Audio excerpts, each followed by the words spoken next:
5 golden retriever puppies were trapped in a net over the railroad tracks. A train approaching at high speed, and beside them, an adult golden retriever running desperately with her gaze fixed on the babies.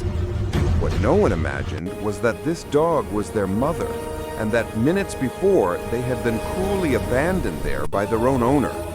In fractions of a second, she would have to choose between her own life and that of her puppies. What happened next transformed a scene of terror into one of the greatest acts of love ever recorded. It was a hot and quiet day in a small town in the countryside. In a neglected backyard, a middle-aged man shouted orders at a golden retriever named Luna as she shielded her 5 puppies whose eyes had barely opened with her body. The man, indebted and irritated, had lost his patience with the dog's constant barking. Without thinking twice, he grabbed an old cargo net, wrapped the frightened puppies in it, and threw them into the trunk of his car. Luna tried to follow him, but he kicked her, sending her rolling on the ground. Even limping, she ran after the vehicle for almost 2 kilometers until the car stopped near the railway line that cut through the city. The man got out, looked around to make sure no one was watching, and coldly placed the net with the puppies right in the middle of the tracks. The babies whimpered softly, confused and cold. He got back in the car and sped off, leaving a cloud of dust behind. Luna arrived breathless just as the car disappeared around the bend. The scent of the puppies guided her to the tracks. When she saw the black netting over the sleepers, her heart raced. The 5 familiar little faces moved weakly within the tight mesh. At that moment, a long, deep whistle cut through the air. The midday train was approaching. The ground trembled. The train whistle turned into a continuous roar, getting closer and closer. Luna ran to the net and tried to pull it with her teeth, but the weight of the 5 puppies and the resistance of the thick ropes only allowed her to drag it a few centimeters. The babies began to whimper louder, sensing the danger. She realized she wouldn't be able to get them out of there in one piece before the train arrived. With her heart racing, Luna made the riskiest decision of her life. She lay down on the net, covering the puppies with her own body, and began to furiously bite through the mesh, trying to open a hole large enough. The ropes tore at her mouth, blood trickled down her snout, but she didn't stop.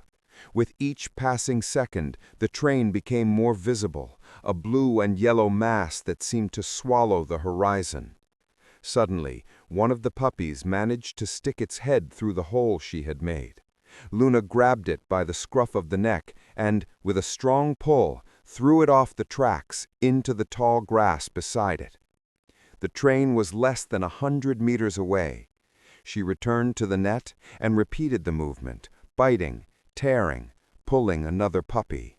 The noise was now deafening, the wind from the locomotive already raising dust and leaves all around. The 3rd puppy rolled out across the grass the exact moment the train's headlights illuminated Luna's golden body. 2 remained. The engine's heat already burned the air, and the whistle became a metallic scream. Luna plunged her entire head into the torn netting, grabbed the 4th baby, and, using all the strength of her hind legs, threw it far from the tracks. The little one landed on its belly, but alive. There was only one left. The last puppy was caught by its hind leg in a loop of rope.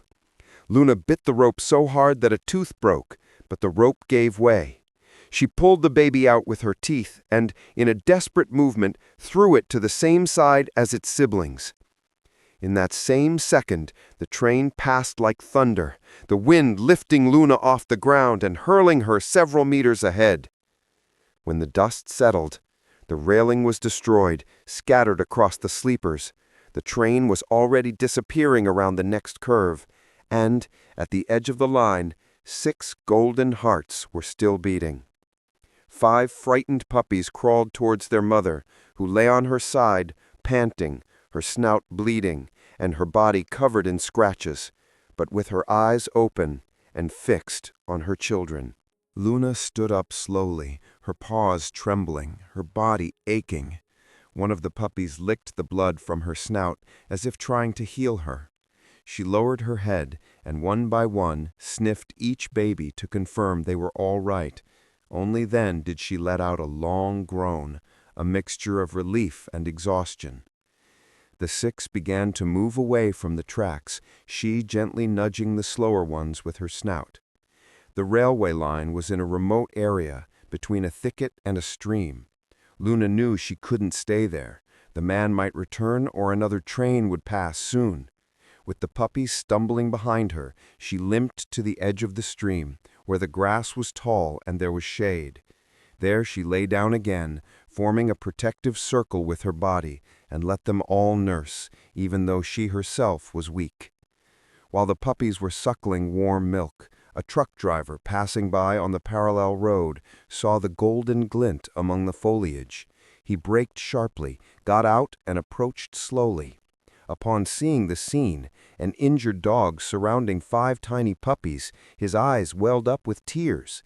He took out his phone, recorded a few seconds, and posted it to a local animal protection group with the caption, "Does anyone know this heroine?" In less than 20 minutes, the truck driver's video was already circulating in all the groups in the region. A veterinarian named Clara, who lived a few kilometers away, saw the post while having lunch. She immediately recognized the location by the bridge in the background and put down her half-eaten plate. She grabbed her emergency kit, called her assistant, and left in her pickup truck. When they arrived, Luna raised her head and growled weakly, her whole body tense, ready to defend her puppies, even though she was weak. Clara knelt at a distance, spoke softly, and showed her empty hands. Gradually, the dog allowed them to approach. The veterinarian examined the cuts in her mouth, the paws burned by the friction of the rope, and the ribs bruised from the fall. The puppies were frightened, but without serious injuries. Clara wrapped each baby in a thermal blanket and placed them in the heated back seat of the pickup truck. Luna refused to get in until she saw all her children settled. Only then did she agree to be lifted in Clara's arms and lay down on them, exhausted. The pickup truck drove straight to the veterinary clinic in the neighboring town, where they had already been notified by radio. Along the way, Clara couldn't stop repeating, "You are the bravest mother I have ever seen." At the clinic, the entire team stopped what they were doing when Clara entered carrying Luna in her arms. The puppies went straight to the heated incubator, the mother to the examination table. They washed the blood from her snout, sutured the deep cuts in her mouth, medicated the burns on her paws, and took X-rays to confirm that no ribs were broken. Luna remained awake the entire time, her eyes following every movement toward the next room where the babies were.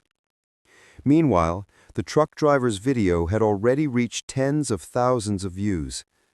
A reporter from a local television station appeared at the clinic's door with a cameraman. Clara asked them to wait outside, but allowed them to film Luna being treated through the glass window. The image of the golden retriever lying on her side, with bandages on her snout and staring intently at the incubator, circulated throughout the country that same night. Hundreds of messages arrived on the clinic's cell phone, offers of food, money, and temporary homes. A businessman from the capital offered to pay all medical expenses. Clara responded to all of them with the same phrase, "She will only go where the 6 of them can stay together." The rule was non-negotiable. The following morning, a man in his early 30s knocked on the clinic door before it even opened. His name was Raphael. He was an agricultural engineer and lived on a small farm with 5 hectares of land, surrounded by a high fence and an old orchard. He had lost his golden retriever to cancer 2 years earlier, and since then, the house had seemed too empty. When he saw the video of Luna looking at the incubator, he felt something he couldn't explain. It was as if she were calling him. Raphael talked with Clara for 2 hours. He showed her photos of the property, the heated kennel he had built himself, the lake where the dogs could swim, and the neighborhood children who would help socialize the puppies. He explained that his wife was a teacher and really wanted to raise the puppies as therapy dogs for visits to children's hospitals. He didn't want to adopt just the mother or just the puppies. He wanted all 6, forever, without separation. Clara observed his gaze and performed the final test. She took him to the recovery room. Luna, still with bandages, raised her head as soon as Raphael entered. He knelt down, slowly extending his hand. The dog sniffed, then rested her injured snout against his palm and let out a long, almost human sigh. At that moment, Clara knew that a home had been found. A week later, Luna left the clinic walking on her own, her snout still stitched, but already wagging her tail. Raphael carried the 5 puppies in a box lined with blankets and placed it in the back seat next to her. The farm was 40 minutes away. Throughout the journey, Luna kept her head resting on the edge of the box, licking each little ear that appeared. When the wooden gate opened, the smell of fresh grass and fruit trees filled the car. The house was large, with a long porch and a new enclosure with heated floors and scattered toys awaited them. The puppies, now with wide eyes, stumbled over each other, trying to explore everything at once. Luna walked slowly among them, correcting with her nose those who strayed too far. Raphael and his wife, Marina, simply watched from the stairs, too afraid to interrupt this reunion. That night, for the first time in days, Luna slept soundly. The 6 golden bodies formed a single ball of fur in the center of the room, illuminated only by the soft light of the lamp. Raphael took a photo without flash and posted it on the same network where it had all begun, with the simple caption, "She's home." The image circulated even more than the rescue video, because now it was no longer despair. It was peace achieved. Months later, the farm transformed into a golden piece of paradise. The 5 puppies grew strong, playing all day in the orchard, while Luna, now without visible scars, watched over everything, lying in the shade of the jabuticaba tree. Raphael and Marina kept their promise.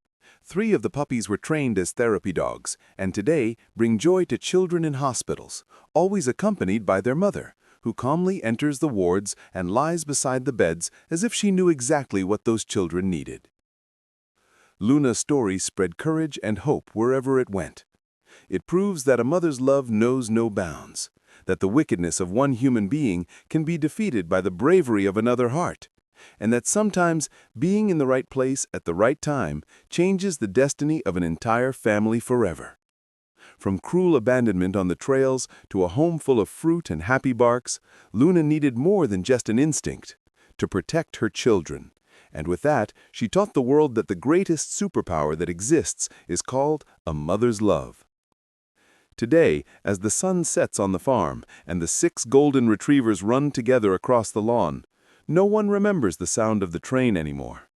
All that remains is the sound of happy paws, the smell of wet earth, and the certainty that after almost losing everything, they got the best possible ending.